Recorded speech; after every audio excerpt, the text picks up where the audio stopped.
drum is the heartbeat of the Indian people. You can feel it in your feet, and it moves through your body, and you can just feel it in your soul. When we dance, we're dancing for the ones who can't dance, the ones who have passed away, the ones who have physical disabilities who can't come out and dance. The powwow, it's a family reunion. We love and hug each other and all dance together and celebrate together, and it's such a good time. There's nothing like it.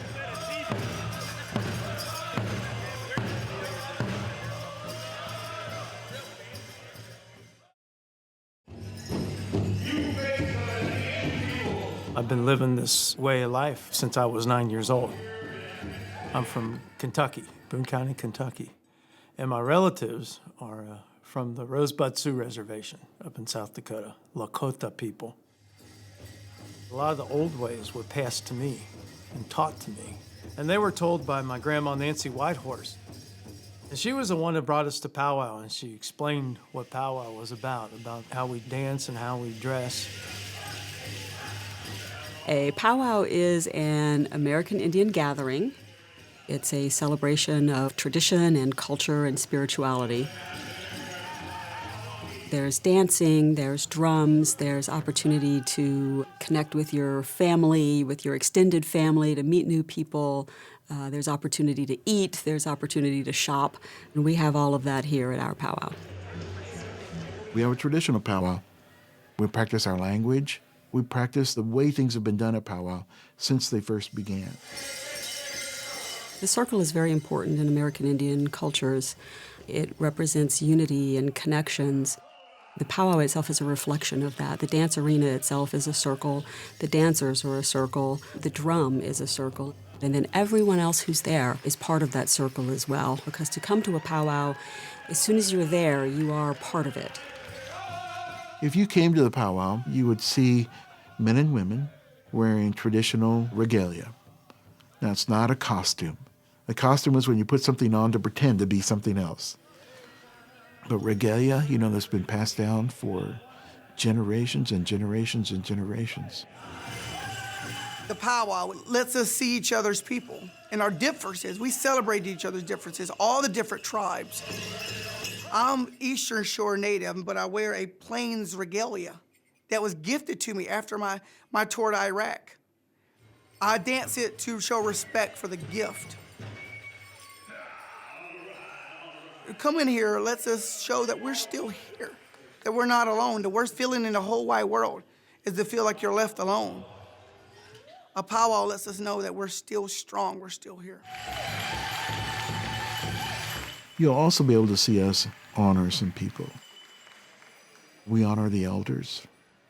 We honor those people that have survived cancer. You remember the people that have passed on. We say that they've walked on or taken the journey.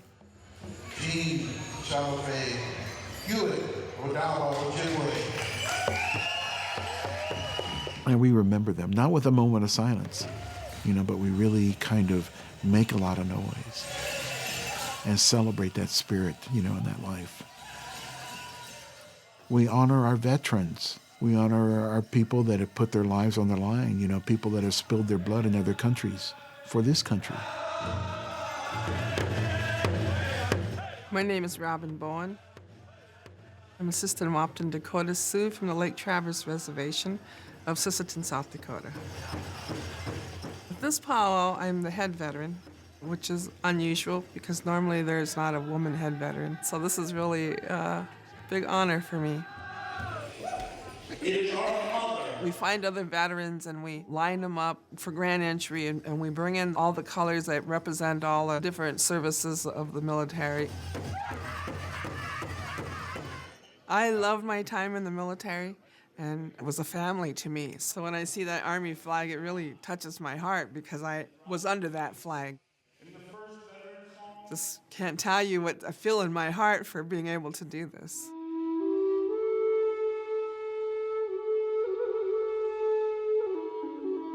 My name is Raymond Roach. I am originally from South Dakota. My tribe is the Cheyenne River Sioux tribe. We all try to stay within our culture. If you were taught, a certain way and you hold that true to your heart, then that's what emanates from your drum group for the dancers. And that's the important thing of being on that drum. If you just show up with a drum and just sing anything, it doesn't, sure you might sound good, but where's the heart? Where's the teaching? Where is that tradition that you carry from, before? As a singer, in essence, what you're doing is you are carrying your traditions and teaching them to others. And they learn so they can pass it on to their young ones.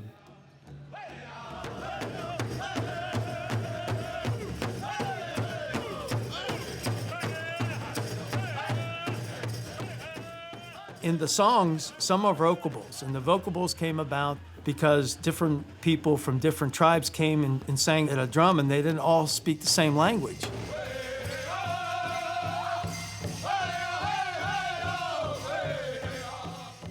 So we have vocables that have no words, but then we have our Lakota, Dakota, Nakota songs that have words.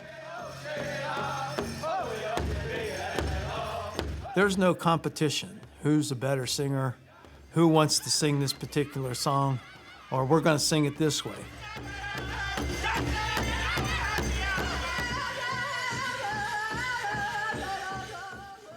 We will sing the same songs for years and years to come because they never get old on this.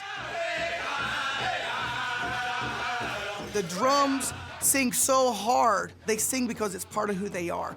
The words come out of their mouth and out of their hearts like no other. It rings. That's heart. And that's what I come for. That's what I come for. I come for that feeling. You can feel all your ancestors come into you. It's a love, it's a passion that our people possess that we try to share with the public. And that's just about making people feel good. That's what powwow is, wachipi. It's about bringing people to this gathering, singing good songs, sing them strong, and then dancers to go out there and dance their style and just really have a really good time. That's what people are looking for.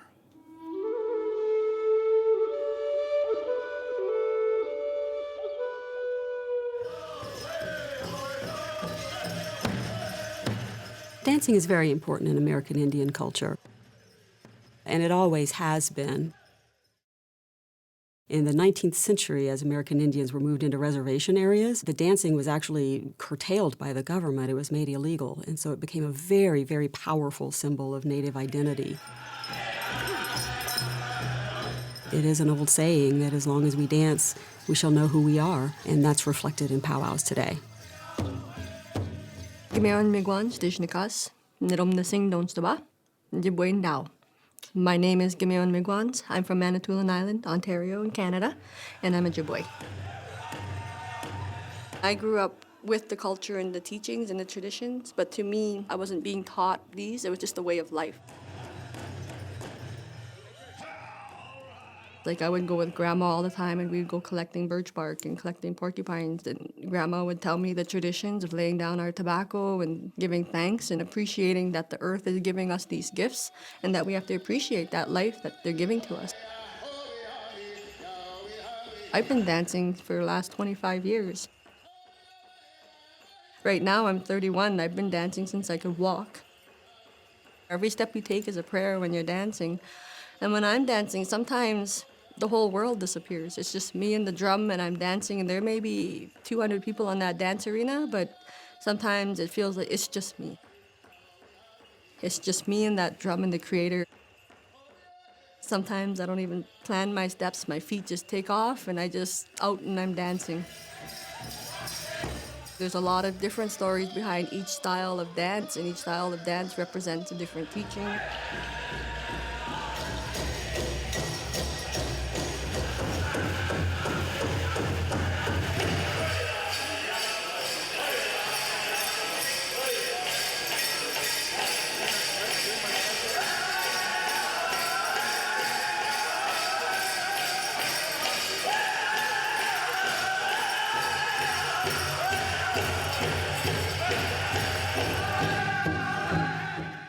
women traditional dancers, our feet never leave the ground. We're always touching the ground because we have that connection to the earth. A fancy shawl dancer is probably one of the flashiest and the most energetic women's categories that you'll find. It's a really, really new dance. And that's why you see girls with sequins and neon colors and things you normally wouldn't find in traditional or jingle or, Southern straight dances. I think it's a lot of fun. My name is Patrick Little Wolf Brooks. I'm from a little all over everywhere. My mother and my father are both Tuscarora, so makes me Tuscarora. I'm from the Wolf clan. My grandfather said I always had natural rhythm, so he took me to one of his mentors, and they taught me how to grass dance. And from that point on, I always felt a different mindset. I grew up with all kind of anger and emotion problems, but the only place I could be myself was inside of the circle. So whenever I dance, everything flows through me, everything. I mean, after the powwow, my feet are aching, my back's hurting, but I'm not angry anymore. I'm not upset, I'm not sad. I leave everything on the powwow ground, so it's part of who I am.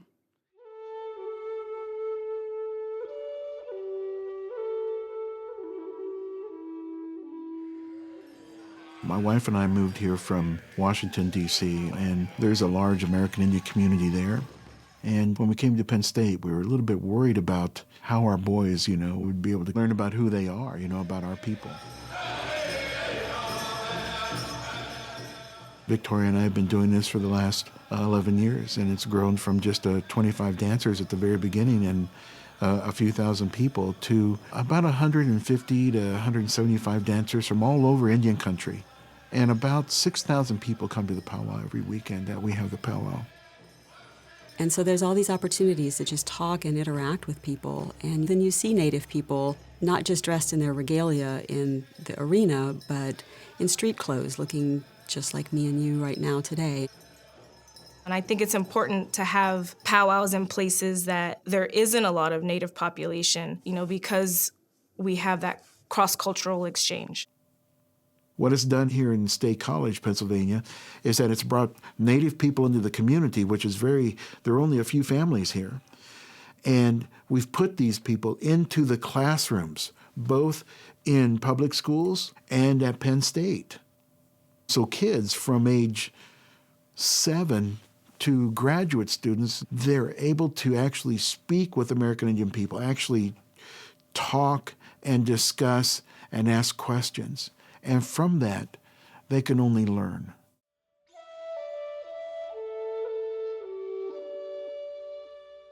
My name is Michelle Bixby. I am from Susquehanna, Pennsylvania, and I am from the Mohawk tribe. My name is Brandon Wolkers. I am not Native American, but I married one. Yeah, you did. All right, congratulations! Today is our 1-year wedding anniversary, and we got married here. Yes, we did. And it was unlike any experience I've ever had. I wore this. This is my wedding dress. This is my wedding shirt, too. I actually made this for him. Yes. I was gifted this dress by an elder of the Iroquois Nation. It belonged to his wife, who was the woman that taught me how to dance, and this was her wedding dress. And the second he gave it to me, I said, I'm going to get married in this dress. I did not grow up knowing. The only thing I did know was that I had American Indian heritage. It wasn't until I came to Penn State and connected with John Sanchez. He told me about the powwow. It feels like home. I've discovered a part of myself that I never thought I'd be able to connect with. I felt like something was missing, and I needed to find some answers, and I did. And the answer was the powwow.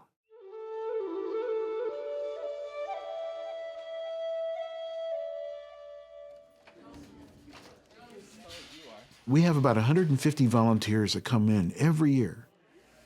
It's all about community, too, for our people. It's a Native community, but it's also part of the community here in Pennsylvania.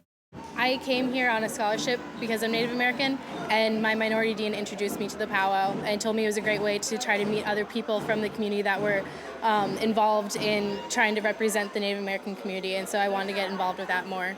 This is my third year, actually. I've been volunteering since my freshman year, and I've enjoyed it very much every year.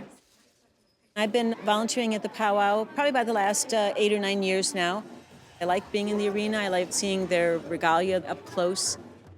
I appreciate the fact that everything they're wearing is handmade, either by them, by a member of the family.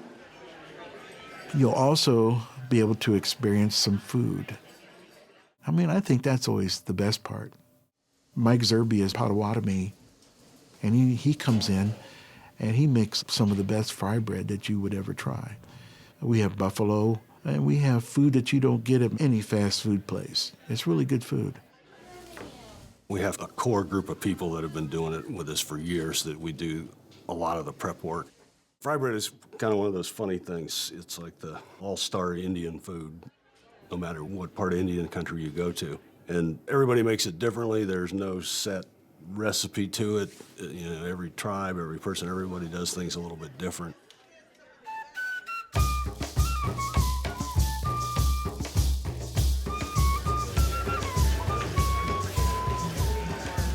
You'll see people bring in different kinds of arts. One of our vendors in Albuquerque brings in about $1 million worth of silver and turquoise. We have a person who's coming down from the Pine Ridge Indian Reservation in South Dakota, and he brings beaded things. It's just gorgeous, and it's all authentic. My name's Grant Dial. I'm from the Lumbee tribe out of North Carolina. I kind of specialize in the wampum jewelry, which is done from a quahog clamshell. And the wampum beads is what was used for money, trade, 300, 400, 500 years ago. And in 1971, I started making jewelry, and it's all hand-cut, hand-shaped.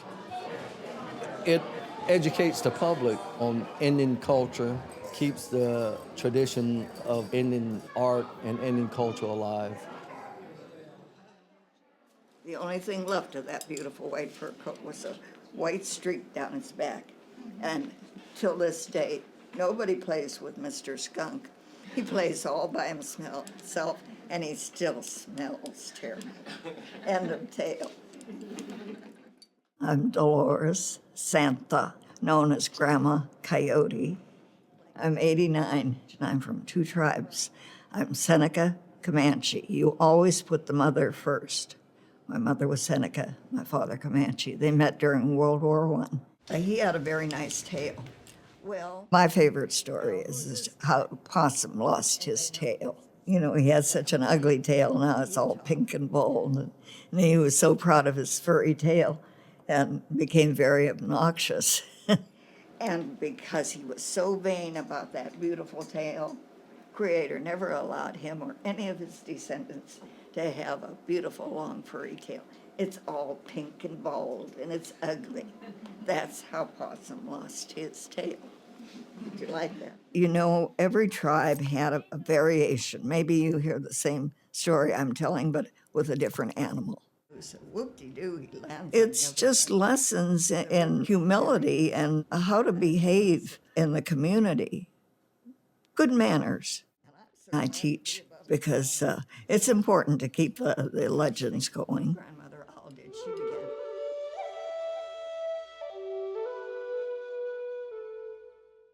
I think it's important that we share our culture with everyone and clear up those misconceptions that a lot of people have about Native Americans, savages, heathens, and we're a lively bunch, don't get me wrong, but, we are really friendly and we embrace everyone. We open our powwows to everyone for that reason, so they can come and enjoy and hopefully feel the same things that we do when we step in that circle and we hear that drum. Everybody is welcome. We want people that are non-native to come and to celebrate with us and to remember us. It's definitely an experience, nothing like I've ever had before. To be honest, I'm actually more comfortable in the Native American heritage than I am anywhere else. There are powwows often, all throughout the year, and every single weekend there are multiple powwows somewhere out there. And a lot of people will just kind of go from one to the other or attend several over the course of a season to, from powwow to powwow. We travel all the time. Like, we drove 14 hours just to get here, and that's to us now is a minimal trip. We travel up to 18, 20-hour rides sometimes just to get to a 2-day powwow. And being First Nations, we were always nomadic anyway. Like, we'd always used to travel with the seasons. I come to this powwow because I see a lot of the same people that I don't get to see otherwise. And it's nice to have that family, and have those brothers and sisters and aunts and uncles, and, you're all kind of adopted. And they're not blood aunties, but we call them aunties and uncles because those are the ones who are helping to guide our children. So that's what we call the powwow family. We're not blood relation, but we see each other over the course of the summer every other weekend, and we help raise each other up.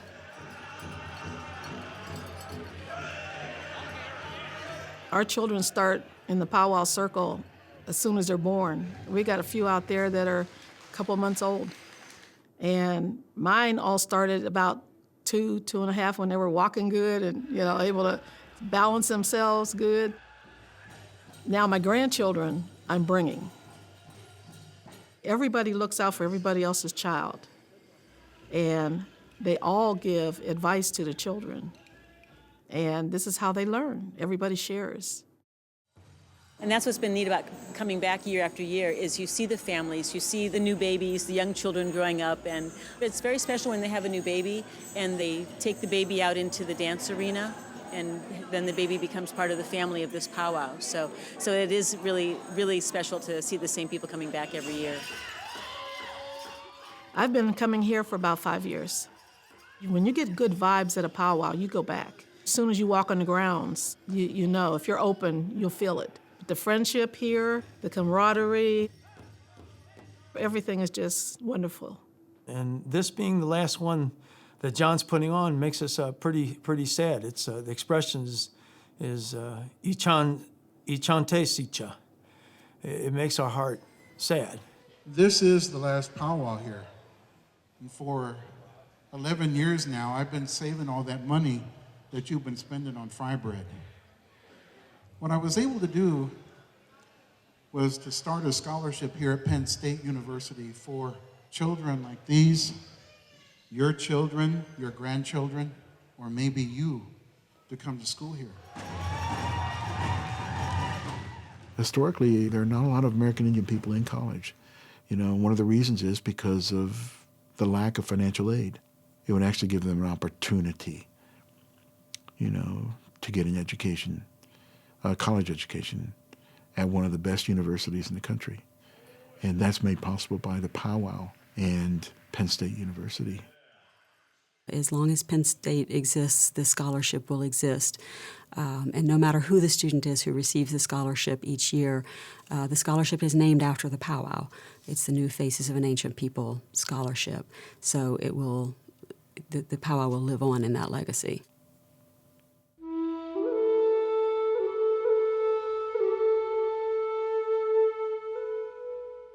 If we pass on everything our grandparents teach us to our children, our grandparents never die. Your name will always live on the lips and the minds of children as long as the stories and the lessons that has been told are passed on the way they're supposed to be. So being a dad, seeing my daughter dance, it's the best feeling in the whole wide world because she's proud. When my mother passed away, a week before she passed away, I saw her, and I knew she was going to die. And I said, Mom, what am I going to do without you? Her last words to me were, you'll be okay, son. We come from brave people. And I never forgot that. The powwow and practicing our language and practicing our culture helps us maintain who we are as a people. So it comes from not letting it slip away and trying to pass it on to our children and our grandchildren. A couple of weeks ago, my granddaughter came up to me and she goes, Grandpa, would you please teach me that song again that you used to sing to me? So I sang it to her, and she's listening to it, and she's trying to do it. And then I said, "Don't you ever forget this, honey." And she goes, "I never will, Grandpa." Now that's what it's all about. That's where my culture is. That's who I am. That's who we are as a people.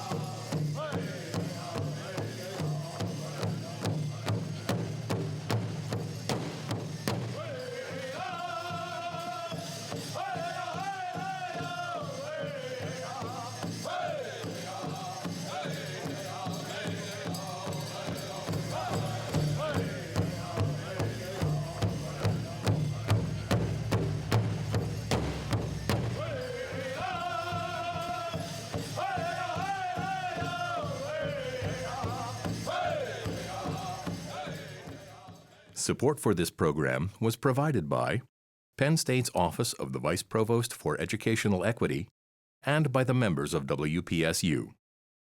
For more information about this program, visit wpsu.org/powwow.